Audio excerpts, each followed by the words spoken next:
Welcome back. The Ministry of Health is joining the World Health Organization to commemorate World Breastfeeding Week in 2020. In line with the theme, Support Breastfeeding for a Healthier Planet, this year's commemoration will aim to protect and promote women's access to skilled breastfeeding counseling, a critical component of breastfeeding support. From August 1st to 7th, 2020, St. Lucia will join the international community in the commemoration of Breastfeeding Week 2020. This year's theme for World Breastfeeding Week is Supporting Breastfeeding for a Healthier Planet and is aligned with the United Nations Sustainable Development Goal 3, Good Health and Well-Being. The theme focuses on the impact of infant feeding on the environment in this era of climate change and the importance of promoting, protecting, and supporting breastfeeding to ensure and maintain good health. Health educator in the Bureau of Health Education, Alison Isbert, spoke to some of the benefits of breastfeeding for a developing child. When it comes to breastfeeding, we know that there are some people who are still a bit skeptical, or they tend to mix it in with formula and whatnot.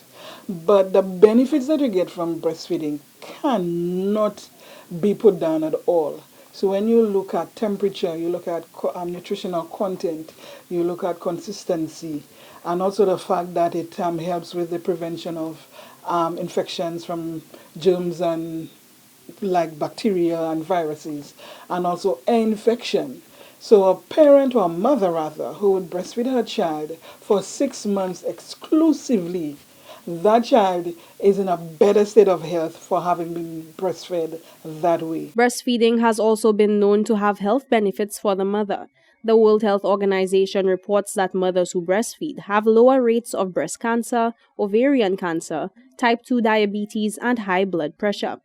Isbert says while breastfeeding is a natural process, it is not always easy. And the Ministry of Health has noted that mothers need support both to get started and sustain breastfeeding. One of the things we do at all health centers for mothers, we teach them about latching, why it's important and how to do it, so that you take away from the nipple pain that you get, because the child would need to latch onto that nipple properly in order to get the smooth flow of milk and not have to worry about the pain from breastfeeding. Isbert further addressed criticisms often targeted at mothers who breastfeed publicly. A mother who's breastfeeding her baby discreetly does not disrupt anything. And whether she's at work, in a shopping center, a store, or a park, doing it, as long as her baby is comfortably held and she has a towel to cover, then there is no issue. And from that, we do not understand why persons have such an issue with it. At the end of the day, it's none of your business. It is something that is natural, and she's performing, an action that is emotionally, impactful. She disclosed that in keeping with COVID-19 protocols, commemoration efforts will have a heavy digital presence throughout the week, with tips and encouraging messages targeted at mothers via social media. Jacques Wooding, Hot 7 News. Leading up to its 8th anniversary, the Caribbean Youth Film Festival has been engaging in a series of webinars with experts within the film industry. Caribbean Youth Film Festival Director Colin Weeks says a lot more needs to be done to encourage growth within the film industry in St. Lucia. He indicated that the festival has been doing as much as it can with its limited resources. However, he says more can and should be done in order to reap maximum economic and social benefits for the country and its people. The Caribbean Youth Film Festival empowers young artists to express their creativity, entertain audiences, and share their visions for a more sustainable world. It is also a celebration of youth culture and an avenue to showcase the richness and diversity of a new generation of filmmakers. Director of the film festival, Colin Weeks, says the celebrations leading to and for the 8th anniversary are a bit more creative and mostly centered on virtual platforms. We're putting on a number of webinars to help our participants understand the film industry, and basically what we have done over the years as part of the festival. Also, what we're doing this year is we have dubbed it COVID diaries. The idea came along obviously because of the situation we're currently in. So what we found out that we wanted to do was to allow persons to use this as an opportunity to express themselves, to give them an outlet to speak on COVID, how it affected them. So the idea was to get young people to produce a short film or documentary on COVID, so you enter the competition and you win prize. While COVID-19 seems to have placed a damper on all other activities in other industries, Weeks says the pandemic has aided the festival in saving money. Because of the social distancing and everything this year, we were trying to figure out how we could bring this to light. So it became an online situation. Obviously, we'll have to do it online. And it really brought more opportunity for us because now we could get more people involved in this aspect. I could get persons who have brought down in the past before. Now I could leave them in England and they could conduct the same seminars through those webinars. So it kind of worked out in our favor, honestly, that and we were able to connect with more people. As I indicated, we have Film TT, who is basically the persons who responsible for the mandating of film in Trinidad and Tobago. So they are part of it, and they have been putting on webinars with us. We also have a number of OECS persons involved in as part of the festival. So, and even our local filmmakers who will be part of the webinars. He says, just like every other industry, more can be done to ensure that youth are sensitized and realize how much more they could be doing within that sector. He explained that Export St. Lucia is one of the major sponsors for the anniversary celebrations and is hoping in the coming years that more local companies will take up the mantle of helping youth and other aspiring filmmakers realize their potential. Reporting for Hot 7 News, I am Genevieve Gonzaga. St. Lucia Distillers has introduced a new competition for bartenders or anyone who believes their spiced rum is the best. The competition, called the Chairman's Spice Lab, celebrates St. Lucia's rich culture, its spices, and the creativity of its people. More in this report. St. Lucia Distillers is giving bartenders and spiced rum aficionados an opportunity to create a spiced rum to be enjoyed globally. Marketing manager Surgeon Jean-Baptiste says interested persons must register online today. The deadline for registration is August 8th.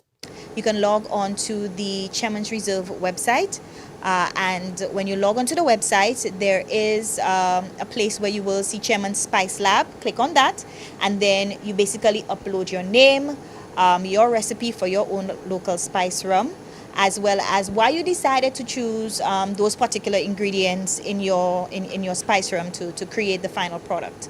Bartenders and spiced rum creators will be provided with Chairman's Reserve rum and a packet of 6 compulsory spices to work with.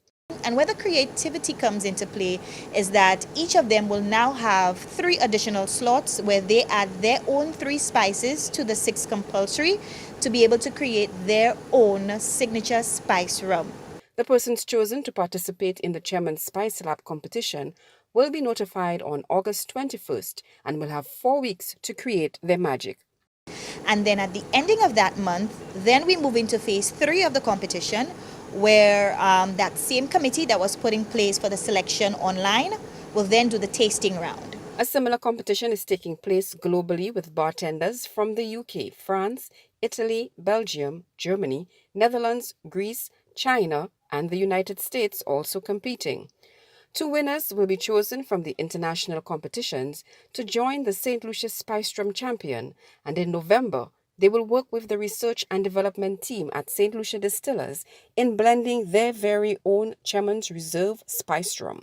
They will be making rum history. They will now have the one-of-a-lifetime opportunity to be able to create a product that's going to be a limited edition. It's going to be distributed by St. Lucia Distillers, and each of the 3 bartenders who partake in creating this spice rum will have their names placed on the labels as the originators of this blend. The St. Lucian winning the local leg of the Chairman's Reserve Spice Lab competition will receive a cash prize of $2,000 plus the opportunity to have their name and signature on a globally marketed limited edition of Chemins Reserve Spiced Rum. Deadline for registration is August 8th. In news further afield, a number of Beirut port officials are being placed under house arrest pending an investigation into Tuesday's huge explosion. That's according to Lebanon's government.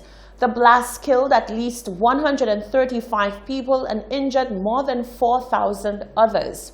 A 2-week state of emergency has begun. Rescue workers are searching for dozens of people missing a day after the huge explosion devastated the port area.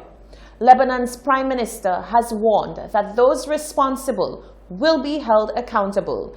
This report from the BBC's Sean Diddy contains some distressing scenes.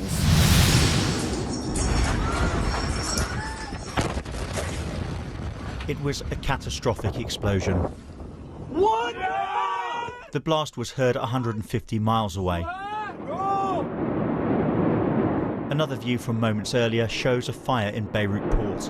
Authorities say the flashes were caused by fireworks. But then,